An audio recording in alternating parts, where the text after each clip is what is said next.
بسم الله الرحمن الرحيم.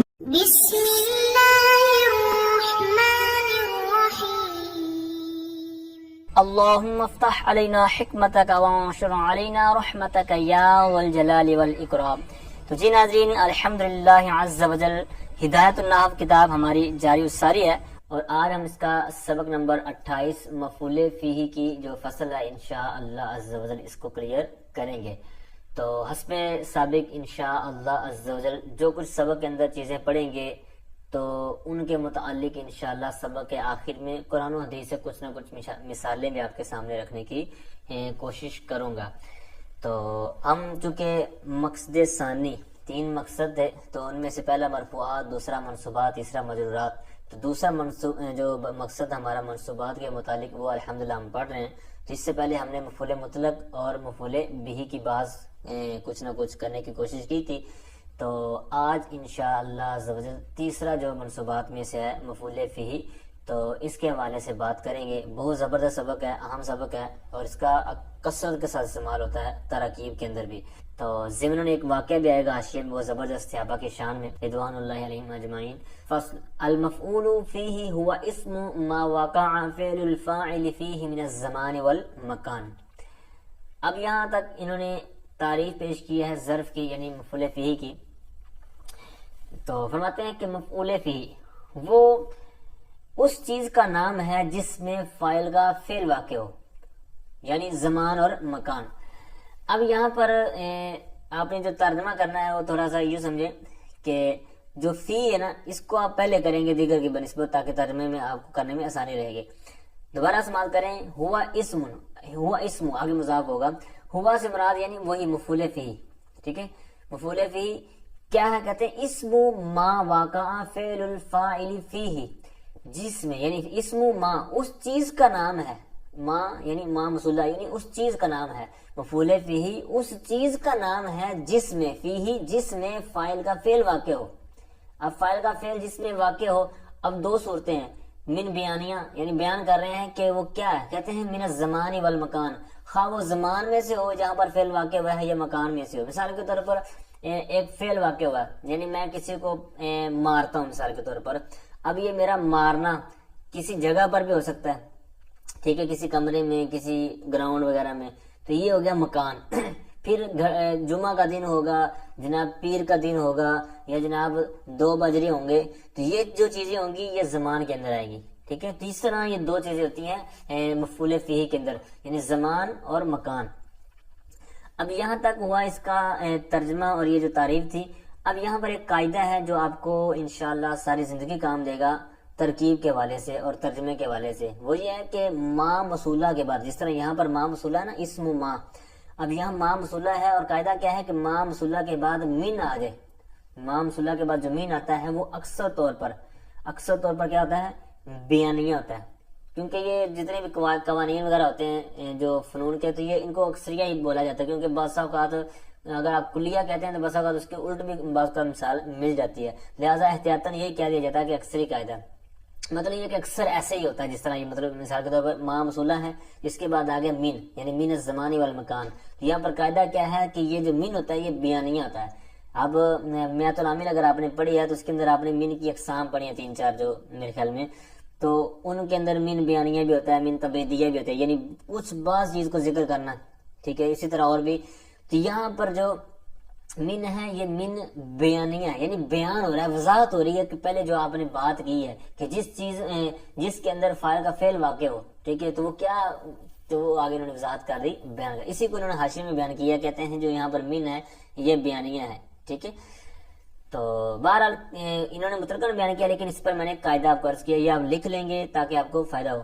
تو بہرحال آگے بڑھتے ہیں. اس کو دوسرا، ایک تو ہم نے پڑھا نا اس کا نام مفعول فیہ، اس کو اور بھی کوئی نام دیتے ہیں. وہ کیا ہوتا ہے؟ کہتے ہیں جیسے کہتے ہیں وہ یسمى ظرفاً، اس کو کہتے ہیں ظرف کا نام دیا جاتا ہے، اس کا نام رکھا جاتا ہے ظرف. ٹھیک ہے، دونوں طرح ترجمہ آپ کر سکتے ہیں. اب یسمى پر ایک ترکیبی قاعدہ تھا، وہ میں نے 2-3 دفعہ شاید اسی کتاب کے اندر گزر چکا ہے، تو ایک دفعہ دوبارہ پھر عرض کر دیتا ہوں کہ سما یسمی تسمیتاً، صرف یصرف باب تفعیل سے. اب باب تفعیل کا مصدر تفعیل ان کے وزن پر ہی نہیں آتا، مثال کے طور پر صرف یصرف تصریف، اب یہاں پر تصریف، تفعیل، اسی طرح جناب کئی اور مثالیں آپ لگا لیں. مطلب تفعیل اس وزن پر ہی صرف اس کا مصدر نہیں آتا، بلکہ اس کے مراحل الاربعہ کے اندر بھی اس کے مختلف اوزان لکھے ہوئے ہیں، جس میں سے ایک یہ جو ہے تسمیۃ، تفعیلۃ، تجربۃ. یہ ہم کہتے ہیں نا تجربہ ہے مجھے، یہ تجربہ نہیں ہوتا بلکہ تجربہ ہوتا ہے. ٹھیک ہے، جو اصل مصدر ہے نا اس کا، ٹھیک ہے، جربہ یجرب تجربہ. ٹھیک ہے، جس طرح کہتے ہیں نا میرا یہ جناب فلاں حکیم صاحب کا یہ مجرب عمل ہے، ٹھیک ہے، یہ مجرب نسخہ ہے. تو یہاں پر یہ اسی معنی میں یعنی مفعول کا وہاں پر لیا جاتا ہے. تو بہرحال یہ کہنے کا مقصد یہ ہے کہ یہ جو باب تفعیل سے آتا ہے، تو یہاں پر جو قاعدہ میں عرض کرنے لگا تھا وہ یہ ہے کہ سما یسمی جو استعمال ہوتا ہے، اگر یہ نام رکھنے کے معنی میں ہو، جس طرح تسمیہ نام رکھنا، تو یہ نام رکھنے کے معنی میں ہو وہاں پر استعمال ہو رہا ہو، تو وہاں پر اس کے دو مفعول ہوتے ہیں. ٹھیک ہے، تو یہاں پر یسمى مجہول کا صیغہ ہے، تو ایک اس کا جو مفعول تھا وہ اس کو نائب الفاعل بنا دیا. ٹھیک ہے، پھر ایک آگے سامنے ہمیں نظر آ رہا ہے. ٹھیک ہے، تو اگر اس کے معنی میں نہ ہو، یہ تو ہے نا نام رکھنے کے معنی میں، اگر یہ مذکور کے معنی میں یعنی ذکر کے معنی میں ہو، تو پھر اس کو کہتے ہیں کہ اس کا پھر ایک مفعول بھی آتا ہے. ٹھیک ہے، جس طرح اس کی مثال ہم نے پیچھے نائب الفاعل کے اندر اس کا پڑھی مرفوعات کے اندر، مفعول ما لم یسمى فاعلہ، تو وہاں پر ما لم یسمى نام رکھنے کے معنی میں نہیں، وہاں پر ہے کہ جس کا ما لم یسمى فاعلہ، جس کا فاعل کو ذکر نہ کیا گیا ہو. ٹھیک ہے، وہاں پر بھی میں نے قاعدہ عرض کیا تھا. اسی طرح مقدمے کے اندر بھی یہاں پر جہاں پر کہا تھا نا کہ سمیت بہدایت النحو، ٹھیک ہے، اس طرح کی شاعری عبارت تھی. تو سمیت ہو، ٹھیک ہے، سمیت فعل تو ضمیر فاعل، ہو ضمیر مفعول بھی اول، بہدایت النحو یہاں با زائدہ ہوگی، اور ہدایت النحو اس کا یہ دوسرا مفعول تھا. تو اسی طرح یہ ہوتا ہے. تو بہرحال یہ ایک قاعدہ تھا یہاں پر. پھر آگے آئیے ایک اور یہاں پر قاعدہ عرض کرتا ہوں، پہلے بات سنیے. کہتے ہیں وظروف الزمان علی قسمین. اب پیچھے تھا زمان اور مکان، یہ دو چیزیں تھیں مفعول فیہ کے اندر. تو اب یہاں پر دو چیزیں ترتیب کے ساتھ ہیں، یعنی زمان اور مکان. اسی طرح اگر مثال کے طور پر جس طرح ہوتا ہے اسم فعل حرف، ٹھیک، یہاں تین چیزیں تھیں. اسی طرح بعض کا 5-6 چیزیں ہوتی ہیں. مثال کے طور پر جس طرح یہ نور الازا اگر آپ نے پڑھی ہے، تو وہاں پر پانی 7 قسم کے پانی کا جو ذکر ہے، تو وہاں پانی کی 7 قسمیں جو ترتیب کے ساتھ لکھی ہوتی ہیں، تو یہ 7 چیزیں ہوگی. اسی طرح کوئی 10 چیزیں والی کوئی آپ کوئی عبارت وغیرہ پڑھتے ہیں. تو بہرحال کہنے کا مقصد یہ ہے کہ اس طرح کی جو گنتی کی چیزیں لکھی ہوں عبارت کے اندر، پھر آگے اس کی تفصیل آ رہی ہو. تفصیل اگر اسی انداز میں شروع ہونا کہ جس طرح ایک اجمالی طور پر چیز تھی، جس طرح یہاں زمان ہے، مکان ہے، پھر اس کے بعد کوئی اگر چیز ہوتی، تو پھر تفصیل کرتے وقت پہلے زمان کو تفصیل کرتے، پھر مکان کی، پھر آگے کسی اور کی کرتے. اس کو بولتے ہیں لف و نشر مرتب. یعنی جس طرح ایک عبارت پیچھے چھپی ہوئی تھی، یا کہہ لیں ایک ترتیب میں لپٹی ہوئی تھی، اس کو کھولنا، لف و نشر مرتب. ٹھیک ہے، تو یہ ہوتا ہے لف و نشر مرتب. یعنی جس طرح ایک عبارت پیچھے ایک ترتیب میں مجمل تھی، اس کی آگے جو وضاحت ہو رہی ہے اسی انداز پر ہو رہی ہے. ٹھیک ہے، اور ایک ہوتی ہے اس کا الٹا. مثال کے طور پر زمان مکان ہے، لیکن پہلے زمان کی یہاں پر مثال کے طور پر اگر نہیں کرتے، اگر یہاں پر کرتے کہ وظروف المکان علی قسمین، مثال کے طور پر یوں کہتے، تو پھر ہونا تھا لف و نشر غیر مرتب. ٹھیک ہے، تو یہ قاعدہ آپ یاد رکھیں گے. یہ بارہا اس طرح کی جب تقسیم کاری وغیرہ کتابوں کے اندر شروع کی جاتی ہے نا مصنف کی طرف سے، تو وہاں پر یہ اس کا استعمال ہوتا ہے. اکثر اساتذہ کی توجہ نہیں ہوتی، وہ یا نہیں بتا پاتے، یا بچے پوچھ نہیں پاتے، تو اس طرح یہ نا یہ چیز رہ جاتی ہے. ٹھیک ہے، یہ دروس البلاغہ ہو گئی، یا اسی طرح کی بلاغت کی جو کتب آپ پڑھتے ہیں، تو یہ ان کے اندر یہ ابتدا کے اندر ہی پڑھا دی جاتی ہے. لیکن پھر چونکہ ہم بھی کتابیں صرف پڑھنے کے آتا ہے پڑھتے ہیں، اور اجرا وغیرہ نہیں عموماً ہمارے یہاں ہوتا ہے اس طرح. اس طرح وہ چیزیں پھر پڑھی بھی ہوتی ہیں، یاد بھی ہوتی ہیں، ٹیسٹ بھی دیے ہوتے ہیں، لیکن وہ اس طرح عمل میں نہیں آتے. تو بہرحال یہ بھی ایک قاعدہ ہے یاد رکھنے والا. بارہا میرے ذہن میں بھی نہیں آتا بار بار بتاؤں، ٹھیک ہے، اور بار بار بتانا مناسب بھی نہیں ہوتا، وقت سب کے پاس اتنا نہیں ہوتا. تو بہرحال یہ انشاءاللہ میں نے پہلے شاید 1-2 دفعہ کیا ہوگا یہ بھی کسی اور کتاب کے اندر. تو بہرحال اس کو آپ نے نوٹ بھی کر لیں، اور اس کو جہاں پر بھی اس طرح موقع ہے تو وہاں پر اجرا بھی کریں. آئندہ انشاءاللہ میں صرف یہ عرض کر دیا کروں گا کہ یہاں فلاں قاعدہ ہو رہا ہے، لیکن اس کی اس طرح ڈیٹیل نہیں بیان کروں گا. تو بہرحال یہ تو تھی ایک بلاغت کے لحاظ سے، یعنی فنی لحاظ سے ایک بات تھی. پھر دوسرا قاعدہ جو میں نے عرض کرنا تھا وہ یہ تھا کہ اسی طرح کہ مجمل چیز کے بعد تفصیل آ رہی ہو تو وہاں 3 ترکیبیں کرتے ہیں. یہ بھی میات العامر کے اندر جب تراکیب آپ نے اگر کی ہیں تو وہاں پر سیکھا ہوگا، تو اس کا بھی کثرت کا استعمال ہوا وہاں پر. تو جیسے یہاں پر ہے علی قسمین، یعنی ظروف زمان جو ہے یہ دو قسموں پر ہے، یا یوں کہہ لیں ترجمے کے لحاظ سے کہ ظروف زمان کی دو قسمیں ہیں، اس طرح بھی کر سکتے ہیں، پہلی صورت میں بھی کر سکتے ہیں ترجمہ۔ بہرحال یہاں کیا کہا کہ اعلیٰ قسمین، قسمین نہیں آئے گا کیونکہ تسنیہ کی بات ہو رہی ہے، کیونکہ آگے بھی مبہم اور محدود دو لفظ ہی ہیں، لہٰذا یہاں پر تسنیہ کی صیغہ پڑھیں گے۔ اچھا، تو دو قسموں پر ہے ظروف زمان۔ اب مبہم جو لفظ لکھا ہوا ہے یہ ہے قسمین، تو پیچھے مجمل تھی نا دو چیزیں کون سی ہیں؟ ایک انہوں نے مبہم کہہ دی، دوسرا آگے کہہ دی محدود۔ اب ان کی ترکیب کریں گے کیسے؟ تو ترکیب اس کی تین طرح، جس طرح میں نے پہلے عرض کیا ہے کہ مبہم لفظ ہے، اس کو آپ بنا دیں خبر، شروع میں نکال دیں مبتدا۔ وہ کیا نکالیں گے؟ وہ جس طرح کا آپ کے پیچھے مجمل چیز ہوگی اسی طرح کا آپ نکال سکتے ہیں۔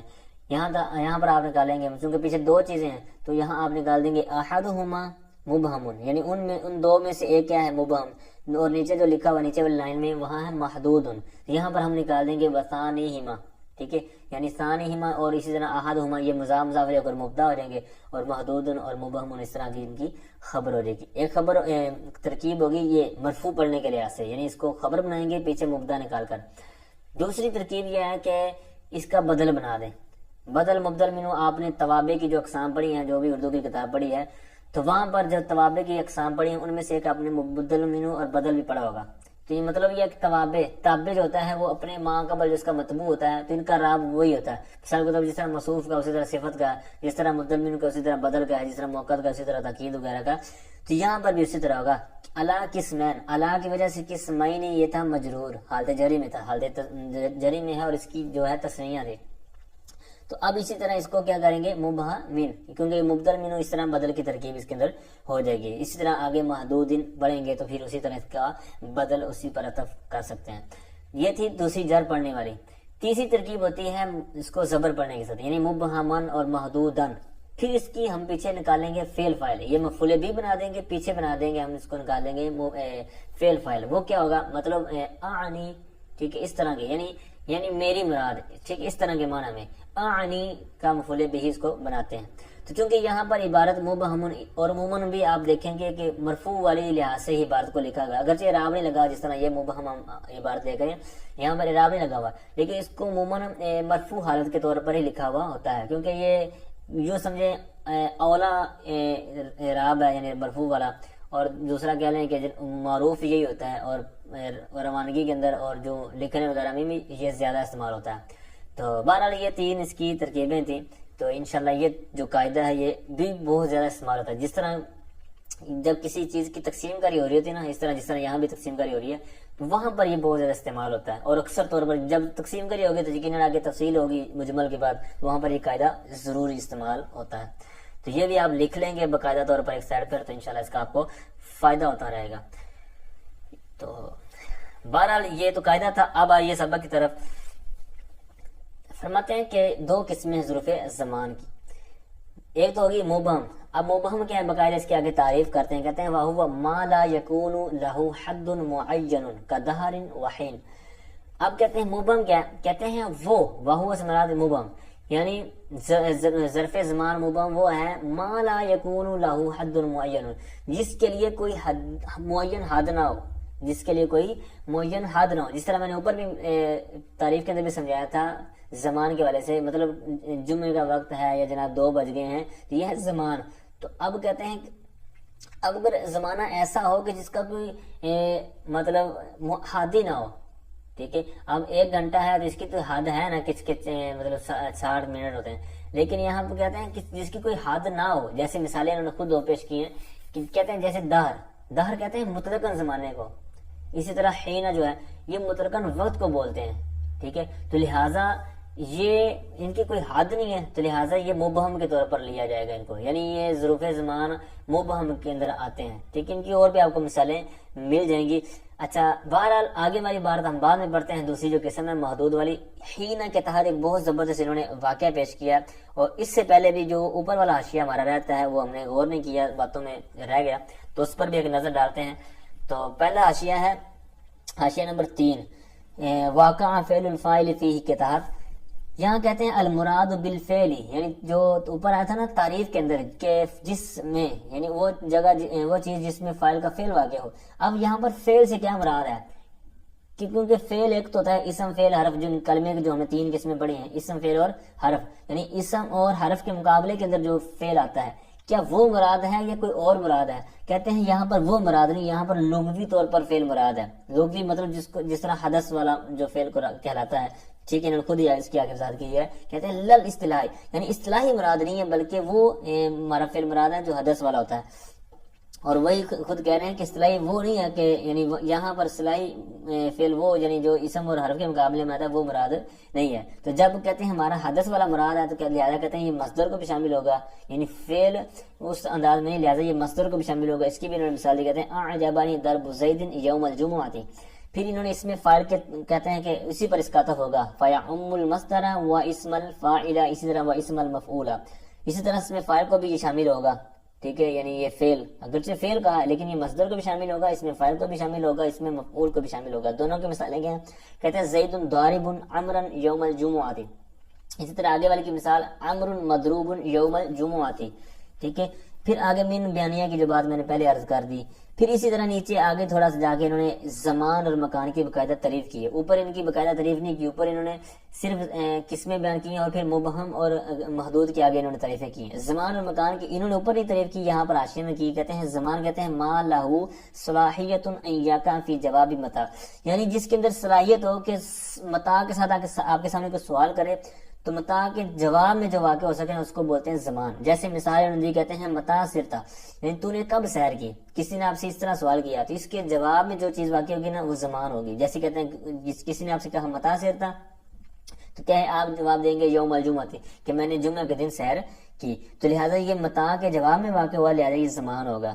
اور مکان کس کو کہتے ہیں؟ کہ جو کہتے ہیں کہ جس کے اندر کیا صلاحیت ہو کہ اینا کے جواب میں جو واقع ہو. جیسے مثال کے طور آپ سے کوئی سوال کرتا ہے اینا زید، زید کہاں ہے، تو آپ کیا جواب میں کہیں گے؟ فی المدینہ، کہ وہ مدینہ طیبہ میں ہے، یا مطلقاً شہر مراد لینا چاہے تب لے سکتے ہیں کہ وہ شہر میں ہے. ٹھیک ہے، تو لہٰذا یہاں پر کیا ہوگا؟ یہ مکان ہوگا. ٹھیک ہے، اور دوسرا زمان. تو یہ تعریف بھی آپ ذہن میں رکھ لیں گے تو آپ کو اس کا بھی آگے فائدہ ہوگا. تو بہرحال اب ہینا کے تحت جو حاشیہ نمبر 4 ہے، یہاں پر بہت زبردست انہوں نے واقعہ بیان کیا. کہتے ہیں ہینا جو مثال ہے، پہلے مثال کی طرف دیتے ہیں، کہتے ہیں مثال زمان المبہم، مبہم زمانہ جو ہے نا، زمان مبہم، یہ اس کی مثال ہے ہینا. اسی طرح آگے جو شہر ہے کہتے ہیں یہ زمان محدود کی مثال ہے، یعنی وہ بھی اپنی تعریف نہیں اوپر بڑی محدود کی لیکن یہ مثال اس کی ہے. بہرحال جو ہینا کے تحت واقعہ وہ کہتے ہیں بعض فضلاء میں سے کسی نے کہا، جب بعض فضلاء نے کہا کہ حضرت سیدنا ابو بکر صدیق رضی اللہ تعالی عنہ کی بارگاہ میں ایک آدمی آیا تو آ کر عرض گزار ہوا کہ حضور والا میں نے اللہ پاک کی قسم کھائی ہے، یعنی جس طرح ہم قسمیں اٹھا لیتے ہیں تو کہتے ہیں میں نے قسم اٹھائی ہے. کس انداز میں لفظ میں نے بولے؟ کہتے ہیں کہ لا اتکلم حینا، مطلب یہ ہے کہ اس انداز میں حینا کا لفظ استعمال کر کے میں نے قسم کھائی ہے، یعنی کہ میں، حالانکہ پیچھے میں نے معنی بیان کیا تھا حینا کا مطلق وقت، مطلب انہوں نے کیا قسم کھائی کہ میں مطلق، مطلب کوئی قید نہیں لگائی کہ میں جناب آج بات نہیں کروں گا، جمعے کو بات نہیں کروں گا، یا جناب فلاں تاریخ کو بات نہیں کروں گا، بلکہ میں نے مطلق قسم کھائی ہے کہ میں گفتگو نہیں کروں گا، تکلم نہیں کروں گا. تو اب میرا کیا مطلب کفارہ دوں، کیا کروں، مجھے سمجھ نہیں آ رہی. جب اس طرح انہوں نے بات کی تو حضرت سیدنا ابو بکر صدیق رضی اللہ تعالی عنہ انہوں نے اس کا حل عطا فرمایا اللہ تعالیٰ کی طرف جو ان کو القاء ہوا. تو کیا ہوا؟ کہتے ہیں فاجابہ، تو حضرت ابو بکر صدیق رضی اللہ تعالی عنہ نے جواب دیا کہ تو 6 ماہ، تو 6 اشہرین، یعنی 6 ماہ تک آپ بات نہ کریں اور اس کے بعد کر لیں تو لہٰذا اس طرح آپ کی قسم پوری ہو جائے گی، یعنی جو آپ نے قسم کھائی ہے. یعنی آپ کا اجتہاد تھا کہ یہاں پر اس جو انہوں نے قسم کھائی ہے اس کا اتنی مدت تک چل جائے گا. تو پھر یہ ادھر سے فتویٰ یا مسئلہ پوچھنے کے بعد خلیفہ ثانی حضرت سیدنا عمر بن خطاب رضی اللہ تعالی عنہ کی بارگاہ میں حاضر ہوئے اور اپنا حال بیان کیا. تو انہوں نے جواب دیا بسا، یعنی ایک ساتھ. اب ساتھ کے بھی کئی معنی ہوتے ہیں، ایک سے مراد لے لیں آپ، 1 گھنٹہ مراد لے لیں، ٹھیک ہے، 1 لمحہ مراد لے لیں، گھنٹہ مراد لے لیں. تو انہوں نے 1 گھنٹے کی طرف اشارہ فرمایا کہ یعنی 1 گھنٹہ بات نہ کرو یا ایک ساتھ بات نہ کرو. تو پھر وہ ان سے مسئلہ پوچھنے کے بعد خلیفہ ثالث حضرت سیدنا عثمان غنی رضی اللہ تعالی عنہ کی بارگاہ میں گئے، اسی طرح وہاں پر حال اپنا عرض کیا. تو آپ نے فرمایا کہ لا تتکلم شہرن، یعنی تو 1 مہینہ جو ہے نا وہ گفتگو نہ کر. تو ادھر سے پوچھنے کے بعد مولا علی رضی اللہ تعالی عنہ خلیفہ چہارم، تو ان کی بارگاہ میں حاضر ہوا تو یہاں پر بھی اسی طرح مسئلہ عرض کیا تو آپ نے فرمایا کہ تو کبھی بھی بات نہ کر، ابداً، ہمیشہ، یعنی کبھی بھی بات نہ کر، ٹھیک ہے. تو اس طرح انہوں نے جب ارشاد فرمایا، یہاں سے پھر یہ نبی پاک صاحب الاولاق صلی اللہ تعالی علیہ وآلہ وسلم کی بارگاہ میں حاضر ہوئے، اور پھر یہ جو خلفائے راشدین کے جو جوابات تھے یہ سرکار کی بارگاہ میں پیش کیے کہ میں اس طرح قسم اٹھا کر ان کے پاس گیا اس کا حل لینے کے لیے، اس طرح مجھے جواب ملے، تو کیا آپ فرماتے ہیں؟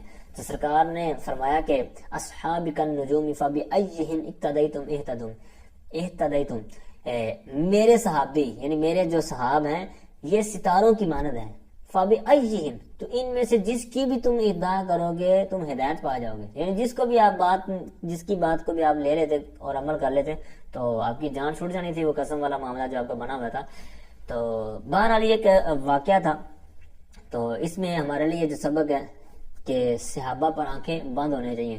کسی صحابی کا جو بھی عمل ہے تو تاریخ کی روایات آپ کے سامنے کوئی آئے اور اس میں صحابہ کی آپس میں جو معاملات ہوئے یا دیگر جو بھی اس پر باتیں ہیں تو تاریخ کی وجہ سے بندے کو صبر و تحمل لینا چاہیے، ان پر بالکل یقین اتنا نہیں کرنا چاہیے جب تک کہ قرآن و حدیث کو آپ نہ دیکھ لیں، کسی عالم دین، صحیح سنی عالم دین کی بارگاہ میں اس کو پیش نہ کر دیں کہ حضور اس کی ہمیں وضاحت کر دیں. تو بہرحال یہ آپ کے سامنے ہیں جو فتنے ہمارے درمیان پھیل چکے ہیں. تو اب یہ جو فا اور ہا آپ دیکھ رہے ہیں آخر کے اندر، تو فا سے مراد اس کتاب کے اندر جو یا حاشیے کے اندر جو استعمال ہوئے نا رموز و اشارے، تو وہاں پر فا سے مراد یہاں پر فیضان سنت ہے. میرے شیخ طریقت امیر السنت دامت برکات العالیہ کی جو مایہ ناز کتاب ہے تو ان سے وہ مراد ہے. پھر ہا بھی لکھا ہوا ہے تو اس سے مراد الہامیہ، یہ ہدایت النحو کی عربی شرح ہے تو اس کی طرف اشارہ ہے کہ اس کے اندر بھی واقعہ موجود ہے. اسی طرح جو فیضان سنت ہے اس کے اندر بھی یہ واقعہ موجود ہے. اب آئیے اپنے سبق کی طرف دوبارہ. کہتے ہیں وہ محدود، اور جو ظرف زمان مبہم اور ظرف زمان محدود دو دوسری قسم جو ہے، کہتے ہیں اس کی تعریف کیا کہتے ہیں، وَهُوَ مَا يَكُونُ لَهُ حَدٌّ مُعَيَّنٌ، کہتے ہیں جس کے لیے حد معین ہو، یعنی باقاعدہ اس کی باؤنڈری ہو، اس کی حد بندی ہو کہ اس کی کیا کہاں کہاں فعل واقع ہوا ہے یا کہاں تک اس کی جو باقاعدہ باؤنڈری ہے. جیسے کہتے ہیں کا یومن ولیلۃ وشہر وسنۃ، یوم آپ کو پتہ ہے دن کو بولتے ہیں، اب دن کے اندر بھی جناب 24 گھنٹے ہوتے ہیں، اس کی باقاعدہ کا حد ہے. لیلہ رات، تو اس کی بھی باقاعدہ ٹائمنگ ہوتی ہے.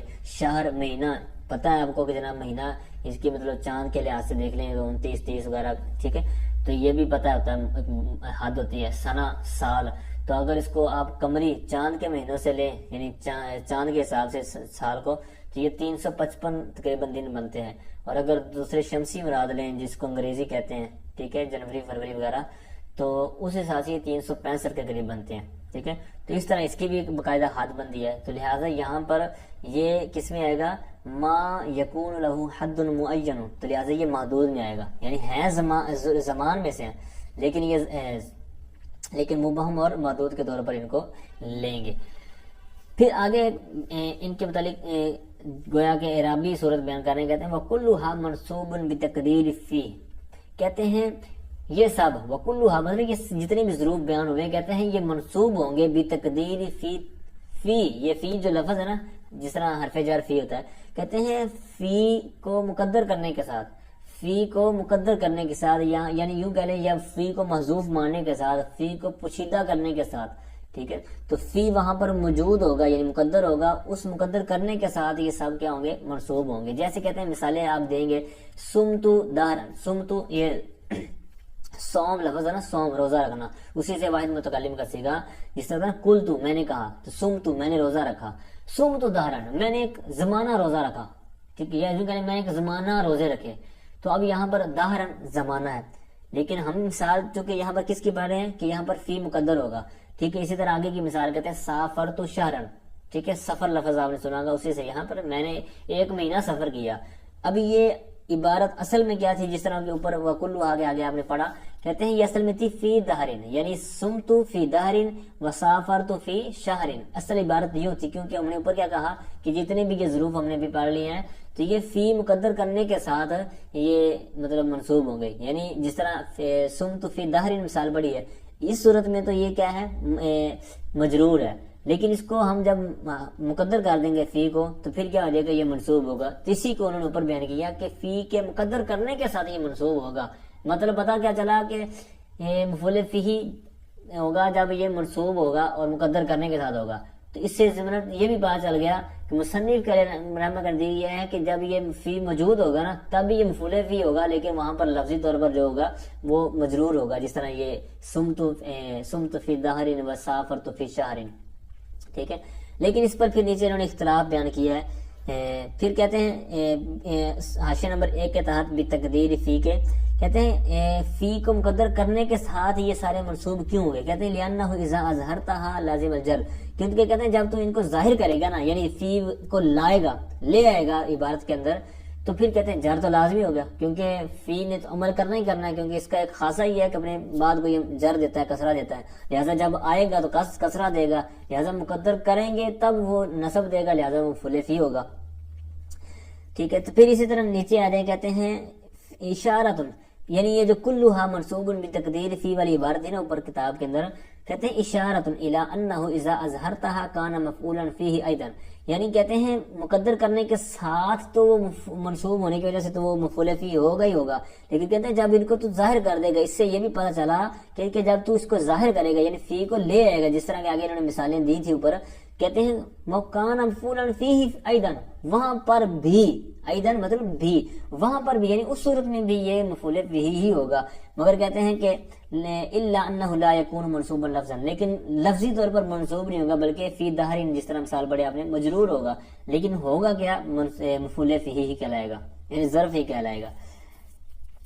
یہ تھا ماتن الرامہ، ان کے نزدیک تھا، یعنی جو یہ صاحب کتاب ہے نا، صاحب ہدایت النحو، تو ان کے نزدیک یہ ہے. لیکن جو جمہور، ان سے ہٹ کر جو بڑا گروہ ہے جو نحات کا، نحویوں کا، ان کے نزدیک اس کا الٹ ہے. ٹھیک ہے، پھر اس کے اوپر اعتراضات، اختلافات جو ہے نا، یہ آپ انشاءاللہ کافیہ کے اندر پڑھ سکتے ہیں.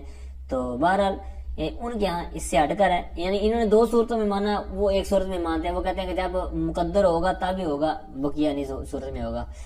ٹھیک ہے، کیونکہ کہتے ہیں دوسری صورت جو انہوں نے بنائی نا فی والی صورت میں بھی اس کو انہوں نے مفعول فی ہی بنایا، لیکن انہوں نے کیا کیا، جمہور نے کہتے ہیں وَإِذَا أَظْهَرْتَهَا كَانَ مَفْعُولًا بِهِ بِوَاسِطَةِ حرف الجر، کہتے ہیں یہ حرف جر کے واسطے سے مفعول به ہوگا. ٹھیک ہے، جس طرح میں نے کہا نا سمیت بہدایت النحو، وہاں با کے واسطے سے وہ مفعول به ہے.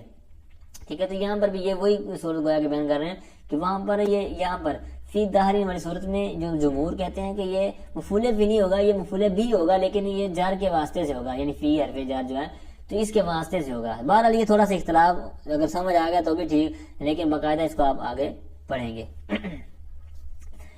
آئیے اوپر واپس کہتے ہیں وہ ظروف المکانی، پیچھے جو ظروف تعریف کے اندر زمان اور مکان تھا، زمان کے تحت 2 قسمیں وہ آپ نے مبہم اور محدود پڑھ لی.